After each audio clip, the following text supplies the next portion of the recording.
A Space Marine chapter's survival hinges on the unbroken cycle of sacrifice and succession. Fresh blood must be drawn, not merely to fight, but to embody the legacy of the warriors who came before. The lore surrounding this process has remained almost completely unchanged since 1989. So here's the whole process according to 1989's Warhammer 40k Compendium, 2008's 5th edition Space Marine Codex, and finally, 2017's 8th edition Space Marine Codex. Phase 1.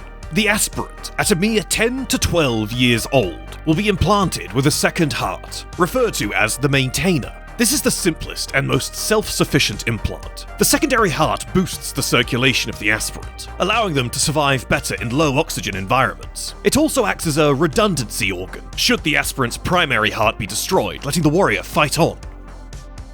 Phase 2. The osmodular, also known as the Iron Heart, is a tubular organ that secretes a multitude of hormones. These specially engineered hormones necessitate an increase of calcium in the marine's diet, causing the marine's skeleton to grow vastly in size as the bones of their ribcage fuse. This whole process takes around 2 years, and by the end the aspirant will suddenly be looking far more Astartes-like. Phase 3, the Biskopia, or the Forge of Strength, is implemented into the chest cavity, primarily another hormonal implant. The Biskopia stimulates muscle growth, granting the Astartes their godlike strength. These first 3 phases to create a Space Marine can all be introduced at the same time.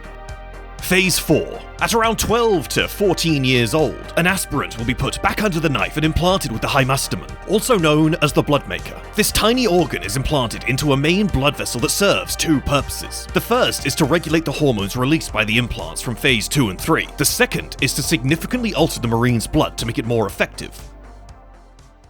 Phase 5, the Larraman's organ, also known as the Healer, is again about modifying a Space Marine's blood, implanted into an aspirant's chest when they're around 12 to 13 years old. This organ is around the size of a golf ball and shaped like a liver. It produces special cells called Larraman cells. When the aspirant is wounded, this organ releases these cells into the bloodstream, being carried to the wound by the aspirant's blood. Once exposed to air, these cells immediately form an instant scar tissue, sealing the wound. Phases 4 and 5 can be done at the same time. Phase 6 is twofold. The first is the implantation of the catalepsia node into the aspirant when they're around 14 to 17 years old. Implanted into the brain, the catalepsia node, also known as the unsleeping, inhibits the need for the aspirant to sleep, allowing them to stay awake for days at a time. This doesn't eliminate the need for sleep altogether, but does allow Astartes to essentially enter a walking sleep. The second is the beginning of the infamous hypno-indoctrination. This is a long and laborious process that uses a machine called a hypnomat. The process helps a Marine regulate their body and gain near-perfect control of their senses. And it also makes them fiercely loyal to the Imperium. That's why it's paired with the catalepsia node, because it's needed to fully utilize the implant. Hypno-indoctrination is the main thing that stops a Marine from being human. It cuts off their emotions. Think of it as a thick, heavy blanket over the emotions we feel, insulating the Marines from them. That's why Marines can be so callous and fearless. Yet, we do see Marines express emotions, but only in the most traumatic of circumstances. That's because these emotions are so powerful the Marine can still feel them through that blanket. Phase 7. Implanted when the aspirant is 14 to 17 years old, the Pre-Omnor, or the Purifier, is an implant that fits into the chest. It's essentially a pre-digestive stomach, akin to that of cows or other ruminants. Not only does this implant let a Marine eat usually indigestible materials, but it is also lined with sensory tubes that detect poisons and nullify them. Phase 8. Phase 8 is one of our favorites, for it's the implantation of the Remembrancer, also known as the Omophagia. This is probably the most complicated implant an aspirant will receive on their journey to become an Astartes, implanted into the spine and stomach. The Omophagia allows the extraction of memory from animal tissue. In other words, an Astartes can chow down on something and gain insight into its memories. So the first use you're probably thinking of for this is extracting intel from slain enemies. And yes, that does work, but sometimes you'll get memories that are unreliable. The actual, more intended use is for Marines to kill animals in an area and learn their survival skills. If they kill a top predator on a planet and eat it, they'll learn a lot about the local environment. We should also address that many chapters like the Flesh Tearers have a lot of rites and chapter traditions focusing around the Omophagia, and many chapters lack it completely. It's certainly the oddest implant Marines have, so it makes sense that some chapters would be so focused on it. Phase 9. The Multilung, or the Imbiber, is often referred to as a third lung, and functionally it is, but it's also far more. Implanted under the aspirant's normal lungs, this tubular grey organ not only acts like a more efficient lung, but it's also able to absorb oxygen from a toxic atmosphere. This effectively makes Marines immune to poisonous gases, and lets them operate in numerous environments your average human couldn't. Phases 7 to 9 are all usually implanted simultaneously, and thanks to the cocktail of hormones now in the aspirant's bloodstream, they will likely be near the full height of a Space Marine. Phase 10. Phase 10 occurs when the aspirant is around 14 to 16 years old. It sees the implanting of a small, slug-like organ at the base of the would-be Marine's brain, often referred to as the Eye of Vengeance. An oculobe gives a Marine enhanced, low-light vision. Phase 11. The lineman's ear, or the sentinel, is implanted into the aspirant at around 14 to 16 years old. Replacing the internal organs of a normal human ear, the lineman's ear gives a Marine vastly improved hearing. This allows a Marine to filter out sounds, meaning they can hyperfocus on one particular noise. In addition, this organ vastly improves a Marine's sense of balance, resulting in a body that will almost never become disorientated or motion sick, which is essential for things like drop pod assaults. Phase 12, the Suzanne membrane, or the hibernator, is implanted into an aspirant at around 15 to 16 years old. This flat, circular organ is implanted into the top of an aspirant's brain. With the successful implantation of this organ, an aspirant can consciously, or in the case of grievous wounds, subconsciously enter into a suspended animation. This deep, sleep-like state will preserve a Marine's life, from which they can only be awoken via outside intervention. Phase 13. Phase 13 yields another organ vital to a Space Marine's ability to operate in nearly any environment, that being the melanochrome, which interestingly has no other names. This organ is a black hemisphere implanted into the Marine, which monitors radiation levels. To those who've seen the Chernobyl miniseries, it's like the iodine tablets they take. It makes Marines absorb less radiation. However, that's not the only type of radiation that this protects against. It also protects the amount of melanin in the skin of a Marine, as the more melanin you have in your skin, the more resistant to UV radiation you are. Some of you may have immediately upon hearing us bring up this organ thought about the Salamanders and the Raven Guard, both chapters renowned for their melanochrome defects. The Raven Guard genuinely have a defect in their melanochrome, which causes it to produce not enough melanin, meaning the Raven Guard can probably get sunburnt.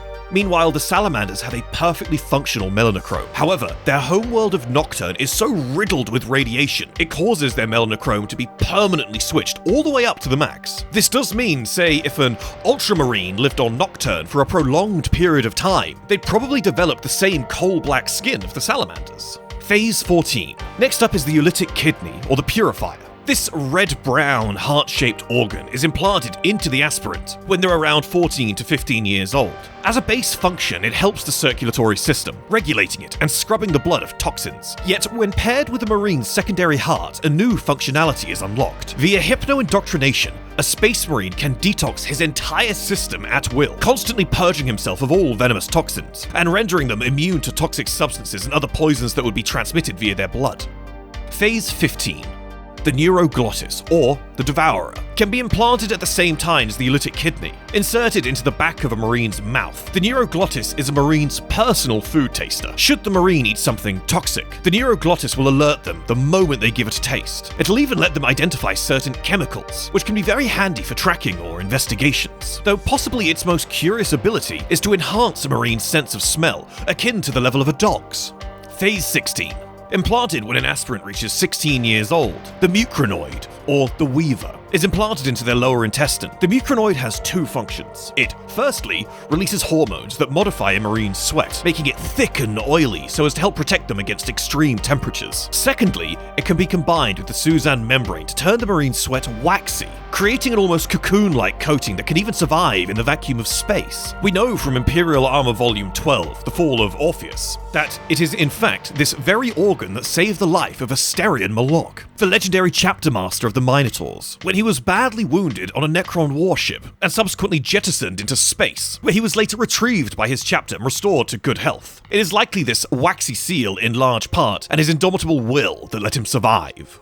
Phase 17. The Betcher's gland, or the poison bite. is implanted into an aspirant when they're around 16 to 17 years old. The aspirant is implanted with 2 identical glands, either into the lower lip, along the salivary glands, or into the hard palate. They work a lot like a spitting cobra's venom glands, though they're of course immune to this acidic poison they carry. Possibly one of the most intuitive uses seen in lore for this gland was done by Endred Har, when the alleged Thunder Warrior turned Space Marine was captured by the Sons of Horus. They bound him in adamantine chains so that his spit would not eat through his bindings. Yet, as the Riven Hound was keen to remind them, the floor was not adamantine. This allowed Endred to break free and slaughter his captors, all thanks to these 2 little glands. Phase 18. Progenoids. The gene seeds. This is what makes a Space Marine a Space Marine. Implanted into an aspirant when they're 16 to 18 years old, one in their throat and the other deep within their chest. There's nothing more precious to a chapter than its gene seed. For once implanted into an aspirant, the very blood of their Primarch flows through them. It is as if they have been placed into a mold of their Primarch, and the gene seed causes them to grow into it. Gene seeds seem to be a kind of soul link to their Primarch. It's sort of old-world blood magic. Honestly, a little bit like vampire bloodlines. Those of Sanguinius's blood inherit his powers, but also his curses. After their implementation, these glands will begin to produce germ cells. After some time, these cells can be harvested and new gene seed made from them. There's a part in Horus Rising where the Lunar Wolves, one of the Legiones Astartes, later renamed to the Sons of Horus, are facing warriors nearly identical to Space Marines. Yet inside their power armor are mere humans. These mirror Space Marines lose to the Adeptus Astartes because, to quote Horus himself, the only thing that could kill an Astartes is another Astartes, though someone should probably tell Horus about the Custodes. The last implant an aspirant will receive is the Black Carapace, also known as the Interface. It looks like a film of black rubbery plastic and is implanted under the skin of an aspirant's torso. After a few months, the Black Carapace matures, hardening into a shell under the Marine's skin. Then, throughout the Marine's body, connection points are inserted. These points plug into the Marine's power armor, fusing the 2 into 1. The armor then becomes an extension of the Space Marine's body. All its multitudes of functions are a mere thought away. There's little more to the creation of a Space Marine than these implants, though they vary hugely by chapter. That being intensive training, additional therapies, chemical, chemoradiation. The techno-artifice to create a Space Marine is the peak of humanity's engineering, and Belisarius Cawl has only pushed it further with the development of Primaris. So finally, we're at the Primaris Phase. They have 3 new organs. When these are implanted is unclear, but they are the steel within, or sinew coils. These durametallic coil cables are attached to the muscle sinew of an Astartes, magnifying the Primaris' strength and protecting these sinews from harm. The amplifier, or the Magnificat, is a thumb-sized lobe that is inserted into the brain's core. It secretes a hormone which increases the body's growth functions and enhances all other implants within an Astartes. The Magnificat is actually half of the Immortus gland, also known as the Godmaker gland. The Godmaker gland being one of the core organs in the making of a Primarch. And finally, the Revitalizer, or the Belisarian Furnace, is a dormant organ connected to both of an Astartes' hearts. In times of immense stress, it will release a hyper cocktail of stims into the Marine's bloodstream. This boosts the Marine's regenerative abilities, allowing them to rapidly regrow tissue, bone, or muscle. This basically allows the Marine to heal somewhat akin to Wolverine, if only for a very limited time. After healing the Marine this way, the gland falls dormant again and cannot be used for a while. So that's it. That is the biological additions to a man that makes him a Space Marine. Let us know in the comments about some of your favourite moments in lore, when a Space Marine has utilised one of these organs to great or unique effect. We'll see you next time. Behind every paragraph and reference in these videos, there's a mountain of research, editing, and more than a few burnt-out cogitators. That's where our patrons come in, with multiple tiers offering a variety of things, from exclusive chats in our Discord to personalised artwork created for our individual patrons. Every subscription keeps the machine spirit of the Astartes Anonymous YouTube channel appeased. And for our top-tier patrons, a display on the Wall of Honour at the end of each podcast. So if you're enjoying the content, please do consider taking a quick look at our Patreon. Thanks so much for watching.